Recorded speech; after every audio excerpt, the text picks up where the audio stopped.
একবার একজন দরবেশ সাহেব রাস্তা দিয়ে যাচ্ছেন, প্রতিমধ্যে তিনি দেখতে পেলেন নদী থেকে এক কলসি পানি নিয়ে এক যুবতী সুন্দরী মেয়ে রাস্তা বেয়ে যেতেছে।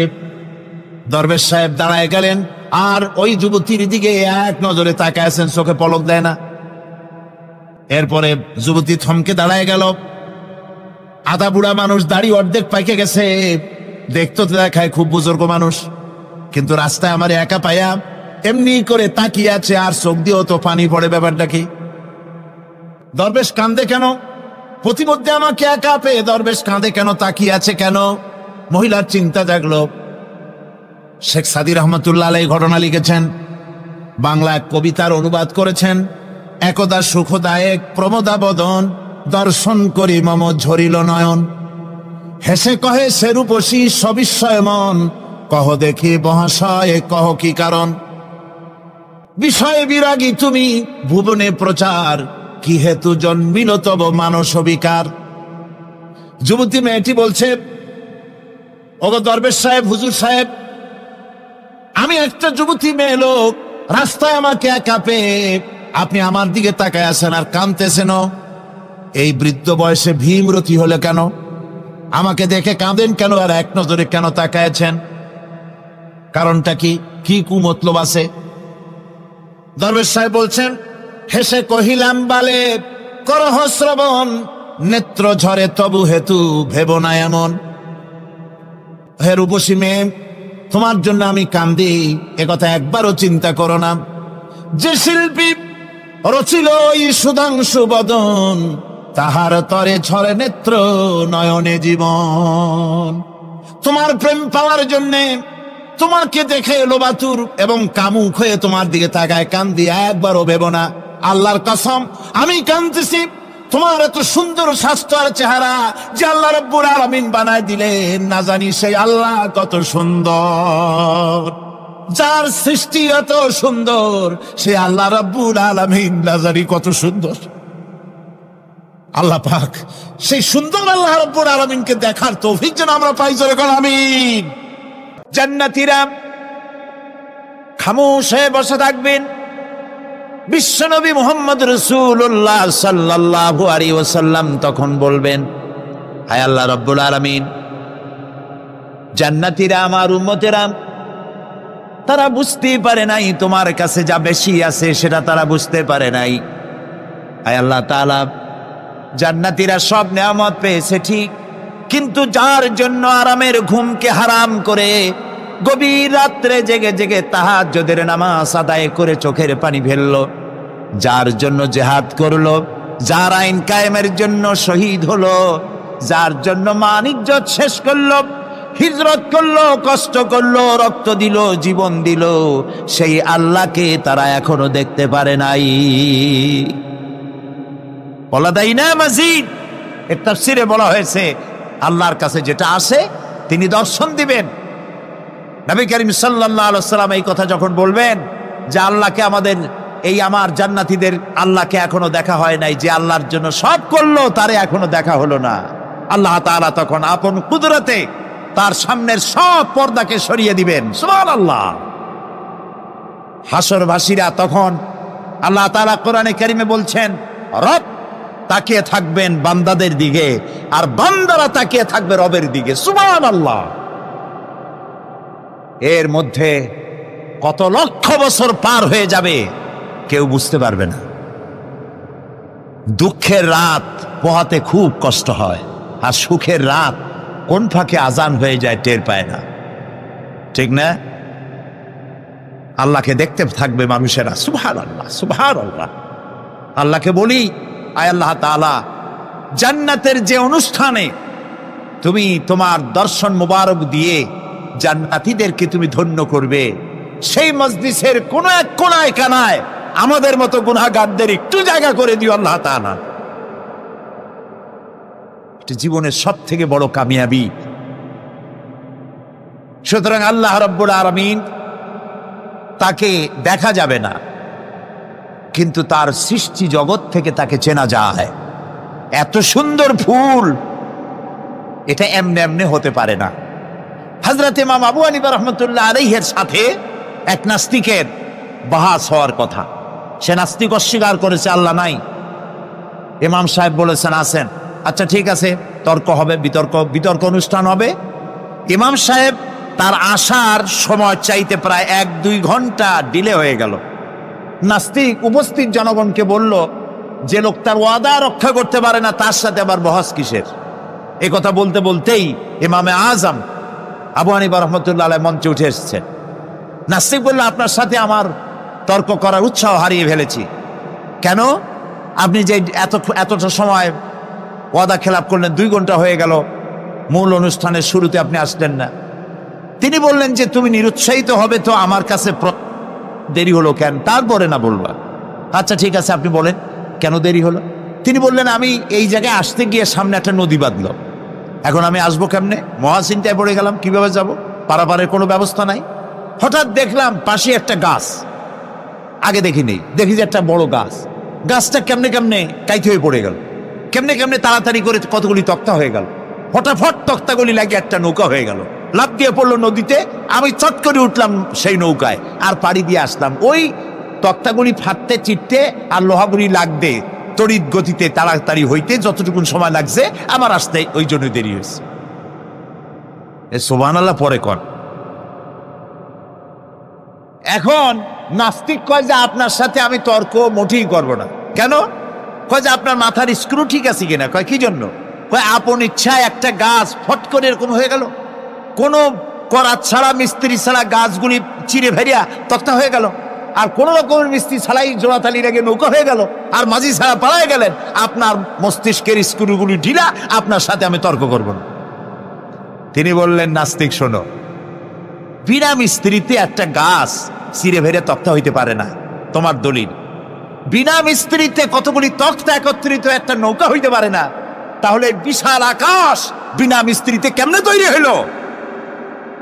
তোমার এই পা থেকে শুরু করে মাথা পর্যন্ত এই সুন্দর দেহ কেউ সৃষ্টি করে নাই, এমনি এমনি কলা গাছের মধ্যে হইছো তুমি। নাস্তিকের চোখ খুলে গেল। বলেন কি? আমি তো এইভাবে চিন্তা করি নাই, আমি মুসলমান হয়ে গেলাম। লা ইলাহা ইল্লাল্লাহু মুহাম্মাদুর রাসূলুল্লাহ।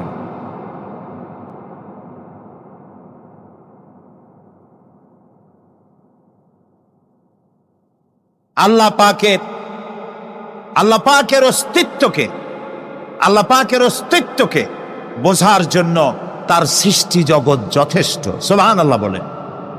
শুধুমাত্র কপাল পোড়া ওরাই আল্লাহরে চেনে না।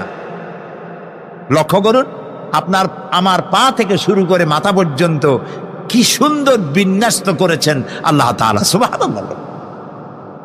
আল্লাহ তাআলা বলেছেন, দেখো, আফালা ইয়ানজুরুনা ইলাল ইবিলি কাইফা খুলিকাত। তোমরা কি দেখো না যে আমি উটকে বানাইছি কেমনে? আল্লাহর আদাত মোবারক, আল্লাহর সিস্টেম, আল্লাহর কুদরত হচ্ছে এই লাঠি দিয়া পিটাইয়া মানুষকে হেদায়েত করার কোনো অভিলাষ, কোনো ইচ্ছে আল্লাহর নাই। সুবহানাল্লাহ বলেন। আল্লাহ রাসূলকে বলেছেন, ইন্নামা আনতা মুযাক্কিরুন লাস্তা আলাইহিম বিমুসাইতির। হে নবী, আমি আপনাকে উপদেশক করে পাঠিয়েছি পৃথিবীতে, লাঠি মারার জন্য দারোগা করে বাড়াই নাই। সুবহানাল্লাহ। আপনি আল্লাহরে মানবেন না, আল্লাহ একটা ফেরেশতা পাঠাই দেবে পিটাই আর গর্দানের চামড়া উঠাইবেন না। আল্লাহ বলেন যে দেখো, যুক্তি প্রমাণের মাধ্যমে তুমি আল্লাহকে চিনতে শেখো, নিজের দিকে তাকাও। আচ্ছা, তোমরা উট দেখো নাই? কে বলতেছেন? আল্লাহ বলছেন, উট দেখো নাই? আফালা ইয়ানজুরুনা ইলাল ইবিলি কাইফা খুলিকাত ওয়া ইলাস সামাই কাইফা রুফিআত। ওই বিশাল আকাশ। আচ্ছা দেখেন তো, এই যে প্যান্ডেলটা, আমাদের দৃষ্টিতে প্যান্ডেলটা বড়, কিন্তু আকাশের দৃষ্টিতে এটা কি? কিছুই না। এই প্যান্ডেলটুকুন তৈরি করতে কয়শো বাঁশ লাগছে, দেখছেন তাকাইয়া? আচ্ছা, এবার আকাশটার দিকে তাকান, কয়টা খুঁটি আছে? আল্লাহ তাআলা বলছেন, আনতুম আশাদ্দু খালকান আমিস সামাউ বানাহা। তোমারে বানানো কঠিন না ওই বিশাল আকাশটা বানানো কঠিন? তো অত বড় আকাশটাই তো আমি বানাইছি। কে বলতেছেন? আল্লাহ তাআলা। আল্লাহ বলছেন, আফালা ইয়ানজুরুনা ইলাল ইবিলি কাইফা খুলিকাত। উট বানাইছি কেমনে দেখো নাই? এইটা নিয়ে মুফাসসিরিনে কেরাম অনেক তাফসীর করেছেন। কেউ বলেছেন আল্লাহ তাআলা এই জন্য এটা বলেছেন যে উটের দুইটা হাঁটু। সমস্ত প্রাণীর হাঁটু কয়টা? কয় দুইটা। আপনার কি দুইটা হাঁটু? একটু বুঝে শুনে জবাব দেন। আমাদের হাঁটু কয়টা? গরুর কয়টা? হাতির কয়টা? সব প্রাণীর হাঁটু একটা, উটের হাঁটু দুইটা।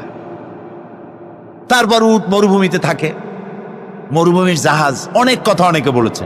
কিন্তু একজন চিকিৎসা বিজ্ঞানী কোরআনে কারীমের এই আয়াত পড়ে তিনি চিন্তা করলেন, আল্লাহ উটের কথা কইলেন কেন? যে কেমনে বানাইছি দেখো নাই, নিশ্চয় ওর মধ্যে কিছু আছে।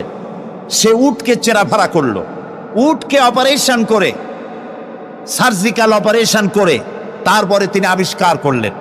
শুনুন কি আবিষ্কার করলেন তিনি আবিষ্কার করলেন পৃথিবীর সমস্ত মানুষেরা, সমস্ত প্রাণী জগৎ পানি পান করে আর সবটা পেশাব করে বের করে দেয়।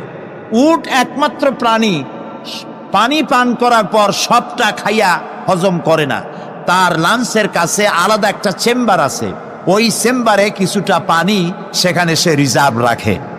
গেল এক নম্বর। দুই নম্বরে পাওয়া গেল অক্সিজেন। প্রাণী জগৎ বাতাস থেকে অক্সিজেন গ্রহণ করে আর কার্বন ডাই অক্সাইড করে এটাকে বের করে দেয়। উট একমাত্র প্রাণী অক্সিজেন যতটা গ্রহণ করে ততটা ছেড়ে দেয় না, ওর থেকে কিছুটা জমা করে রাখার জন্য তার বুকের মধ্যে একটা জায়গা আল্লাহ একটা চেম্বার তৈরি করেছেন, ওখানে অক্সিজেন জমা থাকে, একদিকে পানি আর একদিকে অক্সিজেন শ্বাস প্রশ্বাসের জন্য। কারণ কি? কারণ হলো মরুভূমিতে বালুর ঝড় হয়, যাকে আরবিতে বলা হয় সাইমুম, বালুর ঝড়। এই ঝড় যখন শুরু হয় তখন একটানা ঝড় চলতে থাকে, 2 দিন 3 দিন 1 সপ্তাহ চলতে থাকে। মানুষেরা টের পেয়ে যার যার আশ্রয় গ্রহণ করে। উট তো মরুভূমিতে চড়ে বেড়ায়, সে এইটাকে পালাবে কোথায়? সে বাঁচবে কি করে মরুঝড়ের মধ্যে? বালির ঝড়, বৃষ্টির মতো বালি পড়ে গাড়ি ডুবে যায়, পাহাড় ডুবে যায়, এই অবস্থা হয়ে যায়। উট বাঁচবে কি করে? আল্লাহ রাব্বুল আলামিন উটের দেহ তৈরি করার সময় এমন ব্যবস্থা করে দিলেন, উট যখন টের পায় বালুর ঝড় হবে, সঙ্গে সঙ্গে তার সামনের 2টা পাও দিয়া বালু সরায় দিয়া তার মাথার গলার অর্ধেকটা বালুর মধ্যে ঢুকায় দিয়া 5 দিন 7 দিন যেন থাকতে পারে, পানি আর অক্সিজেনের জন্য, সে যেন মারা না যায়। এর জন্য আল্লাহ রাব্বুল আলামিন তার বুকের মধ্যে পানি আর অক্সিজেন রাখার ব্যবস্থা করেছেন। আফালা ইয়ানজুরুনা ইলাল ইবিলি কাইফা খুলিকাত, কেমনে উট বানাইছি দেখো নাই? সুবহানাল্লাহ বলে। আল্লাহ রাব্বুল আলামিন তার এই বিশাল সৃষ্টি, আকাশ জমিন, গাছপালা, তরু লতা, কীট পতঙ্গ, সাগর নগর সব তৈরি করে তারপরে আল্লাহ তাআলা বলছেন, এবার তাকাও আমার আকাশের দিকে, তাকাও আমার জমিনের দিকে। আল্লাযী খালাকা সাবআ সামাওয়াতিন তিবাকা মা তারা ফি খালকির রহমানি মিন তাফাউত। তাকাও আমার আকাশের দিকে, তাকাও আমার জমিনের দিকে। আল্লাহ তাআলা বলছেন, দেখো কোনো ভুল আছে নাকি? হাল তারা মিন ফুতুর, কোন ভুল দেখতে পাও? কে জিজ্ঞেস করছেন? তাকাও আকাশের দিকে, দেখো জমিনের দিকে, দেখো হাল তারা মিন ফুতুর, কোন ভুল দেখতে পাও? আল্লাহ তাআলা বলেন, বারবার তাকাও, বারবার তাকাও। এভাবে বারবার দেখতে দেখতে তোমার চক্ষু কাতর হয়ে তোমার নিজের দিকে ফিরে আসবে। আমার সৃষ্টি নৈপুণ্যতার ভেতরে কোনো ভুল খুঁজে পাবে না। পা থেকে শুরু করে মাথা পর্যন্ত আমরা একটু খেয়াল করি তো, আমাদের পায়ের তালুর চামড়া যেরকম, পায়ের পিঠের চামড়া কি ওরকম? আমাদের পায়ের পিঠের চামড়া যেরকম, ওইটা যদি হতো পায়ের তলায়, তাহলে প্রতি 3 দিন অন্তর 2 দিন অন্তর পায়ে হাফসুল করা লাগতো জুতার মতো, ঠিক না? হাতের উপরে চামড়াটা যেরকম, হাতের তালুতে চামড়া কি ওরকম? হাতের তালুর চামড়া কি তাও কইতে পারেন না, পুরু, আর উপরেরটা পাতলা। এই উপরের চামড়াটা যদি এইখানে হইতো তাহলে গরম কদু আর ডাল খাইতেই পারতেন না, চামড়ার কাম শেষ। এগুলো চিন্তা করলেই তো শকর করতে ইচ্ছা হবে যে এই যে একই শরীর আমার 2 রকমের চামড়া কেন দিলেন? আর কোনো চেষ্টা নাই, এমনি এমনি হইছে। কত বড় রাম ছাগল হলে নাস্তিক হতে পারে, জানোয়ারের চাইতে নিকৃষ্ট নাস্তিকেরা, পশুর চাইতে কুত্তার চাইতে নিকৃষ্ট যারা নাস্তিক। কুত্তায়ও আল্লাহরে চেনে, সুবহানাল্লাহ বলো। আল্লাহরে চেনেছে। গরু ছাগল আল্লাহ যা বানিয়েছে সব আল্লাহর হুকুম মতো তার নিজস্ব পরিমণ্ডলে থাকে। মানুষ নামের কলঙ্ক, ওই সব মানুষ যারা বিশ্ববিদ্যালয়ে চাকরি করে আমাদের সন্তানদেরকে নাস্তিক বানায়, এর একটা শয়তান কয়েক মাস আগে দূরে কোথাও গিয়ে আল্লাহ জাহান্নামে নিয়ে গিয়েছে। ওর কবরে জাহান্নামের আগুন জ্বলুক কিয়ামত পর্যন্ত। সে একাই শয়তান নয়, বিশ্ববিদ্যালয়ের অসংখ্য ছেলেদের মেয়েদেরকে ধ্বংস করেছে, ইবাদত নষ্ট করেছে। প্রিয় ভাই সব, আল্লাহ রাব্বুল আলামিন তার অস্তিত্বের প্রমাণ রেখেছেন আর বলেছেন, দেখো কোনো ভুল পাও নাকি। আল্লাহর এক দরবেশ বান্দা এক বট গাছের নিচে বিশ্রাম করতেছিলেন আর সূরা মুলক পড়তেছিলেন। এই আয়াতের কাছে এসেছেন, হাল তারা মিন ফুতুর, দেখতে পাও কোনো ভুল। শুয়ে শুয়ে বলতেছে, আল্লাহ তোমার সৃষ্টি জগতে তো ভুল ধরার কোনো উপায় নাই, কেউ ধরতে পারবে না, তবে আমার চোখে একটা জিনিস বেমানান মনে হয়। ভুল ধরতে কারো ক্ষমতা নেই, একটা জিনিস আমার কাছে বেমানান লাগে। একা একা বলতেছে, সেটা হলো এই, তুমি তাল গাছ বানাইছো যেমন তালও সেই রকম বড়, বেল গাছ যেমন বেলও বড়, নারকেল গাছ যেমন নারকেলটাও বড়, কিন্তু এত বড় বিরাট বট গাছ ফল একেবারে এতটুকু এতটুকু, এইটা একটু বেমানান লাগতেছে। এই চিন্তা করতেছে দরবেশ সাহেব, হঠাৎ করে একটু বাতাস এসে গাছের ডাল আন্দোলিত হয়েছে। একটা আধা পাকা বটের ফল অনেক উঁচু থেকে ছিঁড়ে এসে দরবেশের নাকের উপরে পড়ছে, নাকটা জ্বলে উঠছে। দরবেশ সাহেব বলছে, আস্তাগফিরুল্লাহ, আল্লাহ এটা তো ফল না, এটা আমার চিন্তার জবাব। আমি চিন্তা করতেছি গাছ আনমান ফল হয় নাই, তাল গাছ যেমন ফল যেমন, বট গাছ যেমন ফল যদি ওই আকারে হইতো, ফলটা যে পজিশন নিয়ে আমার নাকে পড়ছে, এতে তো আমার নাকও যাইতো মাথাও যাইতো। সুতরাং আল্লাহ রাব্বুল আলামিন তার সৃষ্টি জগৎকে আপন কুদরত দিয়ে সুন্দর করে সৃষ্টি করেছেন। ভাগ্যবান তারা যে আল্লাহকে স্বীকার করে 5 ওয়াক্ত নামাজে আল্লাহকে সেজদা দেয়, সুবহানাল্লাহ। আর শিক্ষক নামের, শিক্ষিত নামের কলঙ্ক ওই সব মুসলমান যারা মুসলমানের ঘরে জন্মগ্রহণ করে নিজেকে নাস্তিক বলে পরিচয় দেয়, নিজেকে যারা বামপন্থী বলে পরিচয় দেয়। মুসলমান তা আবার বামপন্থী, আস্তাগফিরুল্লাহ। কোরআনে কারিমে আল্লাহ তাআলা বলেছেন, আসহাবুল ইয়ামিন আসহাবুশ শিমাল, ডানপন্থী আর বামপন্থী। রাসূলুল্লাহ বলেছেন, বাম হাতে খায় শয়তান, তোমরা বাম হাতে খাবা না। বাম দিকের কামটাই শয়তানের, বাম দিকে কাম কার? জোরে বলেন। এই জন্য রাস্তা দিয়ে হাঁটবেন, ডান দিক দিয়ে হাঁটেন। কিছু খাইবেন, ডান দিক দিয়ে খান। কিছু শুরু করবেন, ডান দিক দিয়ে করেন। মুসলমানের কাজ সব ডান। ডানপন্থীদের নেতা পয়গম্বরেরা সব ডানপন্থীদের নেতৃত্ব দিয়ে আল্লাহ রাব্বুল আলামিন কিয়ামতের দিন ডানপন্থীদের নিয়ে আল্লাহর নবীরা জান্নাতে চলে যাবেন। আর বামপন্থীদের নেতা শয়তান, বামপন্থীদেরকে শয়তানের নেতৃত্ব দিয়ে সবগুলিকে জাহান্নামে নিয়ে যাবে। এই জন্য দেখবেন বামপন্থীদের যত নেতা আছে, একটা নেতাও মসজিদে যায় না, নামাজ পড়ে না। প্রিয় ভাই সব, কপাল পোড়া না হলে কোন মুসলমানের সন্তান বামপন্থী আন্দোলন করতে পারে না। হতভাগ্য, নিকৃষ্ট, জঘন্য। আল্লাহ এদেরকে হেদায়েত করুন, বলেন আমিন। জোরে বলেন আমিন। ওরা নামাজে নাই, রোজায় নাই, আল্লাহ নাই, রসুলে নাই, পরকালে নাই, মক্কায় নাই, মদিনায় নাই, ঠিক কিনা? আল্লাহ হেদায়েত নসিব করুন, বলেন আমিন। তাহলে 3টি পুঁজির কথা বলেছিলাম, তার মধ্যে প্রথম পুঁজি হলো আল্লাহর কি বিশ্বাস করতে দেখি? অস্তিত্বকে বিশ্বাস করা। এই অস্তিত্বের উপরে আমি আর আলোচনা করতে চাই না। আমরা বিশ্বাস করি আল্লাহ আছেন, ঠিক না? আচ্ছা, এবার প্রশ্ন করি, আল্লাহ আছেন, কোথায় আছেন? আচ্ছা, বুঝতে পারছি আপনাদের মধ্যে ইখতিলাফ হয়ে গেছে। কেউ বলছেন সব জায়গায়, কেউ বলছেন আরশে, কেউ বলছেন আকাশে। আর যারা বেশি বুদ্ধিমান তারা কোনো জবাব দেন নাই, চিন্তা করছেন কোনটা কইয়ে কোন জ্বালায় পড়ি। আল্লাহ রাব্বুল আলামিন কোথায় আছেন সেই প্রশ্ন আল্লাহ কি করা দরকার?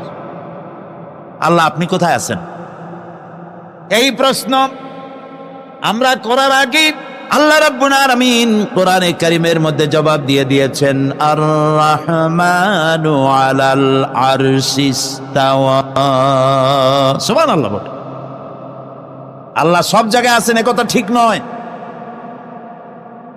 কেন ঠিক নয় সেটাও বুঝায় দেয়। সব জায়গা বলতে তার মধ্যে তো টয়লেটও আছে। সব জায়গা বলতে আরো বহুত খারাপ জায়গা আছে, আমি সে জায়গাগুলির নাম নিলাম না। তাহলে আল্লাহ কি সেসব জায়গা আছেন? বলেন নাউজুবিল্লাহ। আল্লাহ নিজেই বলছেন আল্লাহ আছেন আরশে ইস্তাওয়া। আল্লাহ আছেন কোথায়? আরশে। আল্লাহ যে আরশে আছে সেই জন্যই তো মানুষের হাত উঁচু করে আল্লাহর কাছে এরকম বলে যে উপরওয়ালা, বলে না, না নিচুওয়ালা বলে, সব জায়গাওয়ালা এরকম বলে, উপরওয়ালা বলে। আল্লাহ আছেন আরশে, কিন্তু প্রত্যেক রাতে তিনি প্রথম আকাশে আসেন। সুবহানাল্লাহ। বান্দাদেরকে ডাকার জন্য আসেন। আল্লাহ সর্বত্র জ্ঞান রাখেন।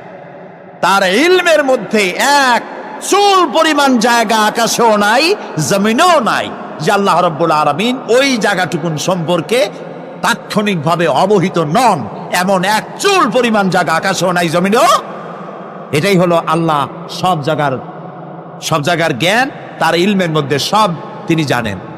এ কথা একটি ছোট্ট আয়াতের মধ্যে এভাবে বলা হয়েছে, وَيَعْلَمُ مَا فِي الْبَرِّ وَالْبَحْرِ وَمَا تَسْقُطُ مِنْ وَرَقَةٍ إِلَّا يَعْلَمُهَا। এই পৃথিবীতে জমিনের ভিতরে কি হয়, সমুদ্রের অতল তলদেশে কি হয়, সব আমি জানি। এমনকি এই পৃথিবীর কোনো একটি গাছের পাতা যদি পড়ে যায়, কোন দেশের কোন গাছের কোন পাতা পড়েছে সে খবর আমি আল্লাহর কাছে হয়ে যায়। এটি আমি বললাম, বানায় বললাম? এটি কোথায় আছে? তো আল্লাহ রাব্বুল আলামিন কোরআনে পরিষ্কার করে বলে যে একটা পাতার খবর যদি আল্লাহর কাছে হয়, তাহলে আমরা কোথায় কি করি তিনি টের পান না? অবশ্যই টের পান। এটি আমাদের মনে রাখতে হবে। তো আল্লাহ তাআলা, তার উপরে আমাদের বিশ্বাস হচ্ছে এই যে তিনি আরশে ইস্তাওয়া, আরশে আছেন, এবং তিনি না জানেন না দেখেন এমন কিচ্ছু নাই, না শোনেন এমন কিচ্ছু নাই। এমনকি সমুদ্রের অতল তলদেশে ছোট্ট পাথরের ভিতরেও যদি একটি পোকা যদি পালায়ে থাকে, এমন পোকা যা মাইক্রোস্কোপ যন্ত্র ছাড়া দেখা যায় না, এমন একটি পোকা আটলান্টিক বা প্রশান্ত মহাসাগরের অতল তলদেশে থেকে যদি ক্ষুধার যন্ত্রণায় চিৎকার মারে, কেউ শোনে না। আরশের মালিক আল্লাহ রাব্বুল আলামিন বলেন আমি শুনতে পাই। সুতরাং তিনি সব শুনতে পান, তিনি দেখতে পান, এবং সবকিছু তার নলেজে আছে। এ হচ্ছে আল্লাহর অস্তিত্বে বিশ্বাস। 2 নম্বরে আল্লাহর সিফাতে বিশ্বাস। 2 নম্বরে কি বলেন? সিফাত মানে কি? গুণ। বলেন কি?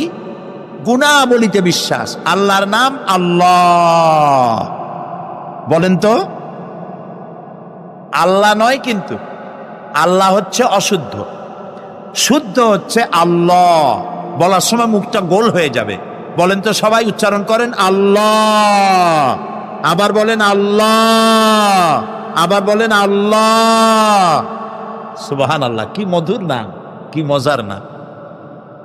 কোন বান্দা যদি অন্তরের অন্তঃস্থল থেকে একবার যদি বলে আল্লাহ, আল্লাহ রাব্বুল আলামিন 70 বার সাড়া দিয়ে জিজ্ঞেস করেন বান্দা কি চাও, আমি শুনছি।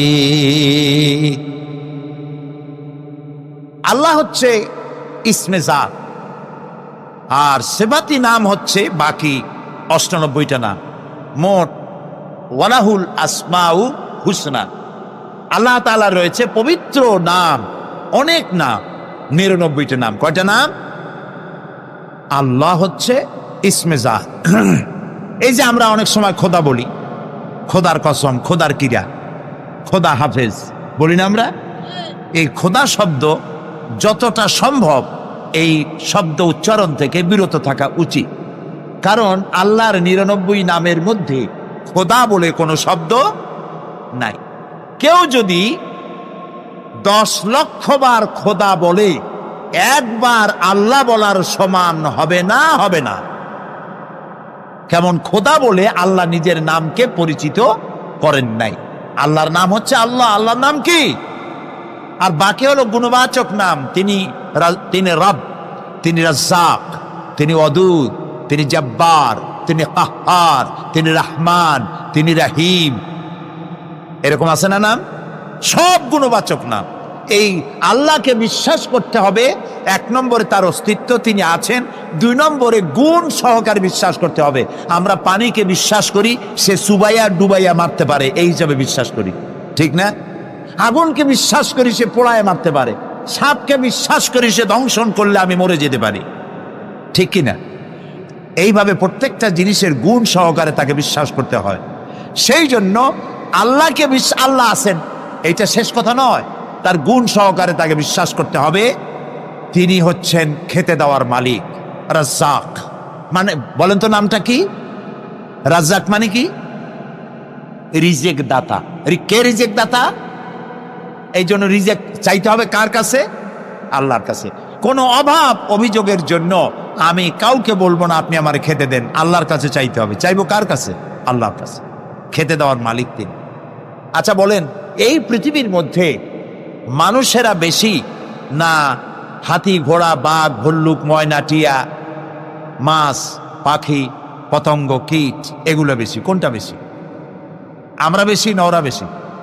ওরা বেশি, ওরা বেশি। এই যে অসংখ্য হাতি আছে পৃথিবীতে, হাতির পেট বড় না আমার পেট বড়? গন্ডারের পেট বড় না আপনার পেট বড়? কুমিরের পেট বড় না আপনার পেট বড়? আচ্ছা, এখন এই সব প্রাণীদেরকে কে খেতে দেন? আপনার আমার তো ব্যাংকে ডিপোজিট আছে, কম থাকুক বেশি থাকুক, গোলায় ধান আছে, চাউল আছে, বাড়িতেও আছে, আছে না? কিন্তু এই যে পাতিশিয়াল, ফক্স, পাতিশিয়াল চেনেন তো? চিনবেনই তো, সাংঘাতিক চালাকিগুলি। এই পাতিশিয়াল কোন ব্যাংকের ম্যানেজারের কাছে গিয়ে বলছে যে ম্যানেজার সাহেব, এখন তো পৌষ মাস, আমি 10টা মুরগি চুরি করে আনছি, আমার নামে একটা অ্যাকাউন্ট খোলে, বৃষ্টির সময় যখন আমি চুরি করতে পারবো না তখন এগুলি উইথড্র করে আমি আমার পেট বাঁচাবো। এই কথা বলে শিয়ালের নামে, বাঘের নামে কোনো অ্যাকাউন্ট আছে ব্যাংকে? কোরআন শরীফে আল্লাহ তাআলা বলছেন এমন অনেক প্রাণী আছে পৃথিবীতে যারা তাদের রিজেক সংগ্রহ করে রাখে না। আল্লাহ বলেন আমি আল্লাহ তাদেরকে রিজেক দেই। কে দেয়?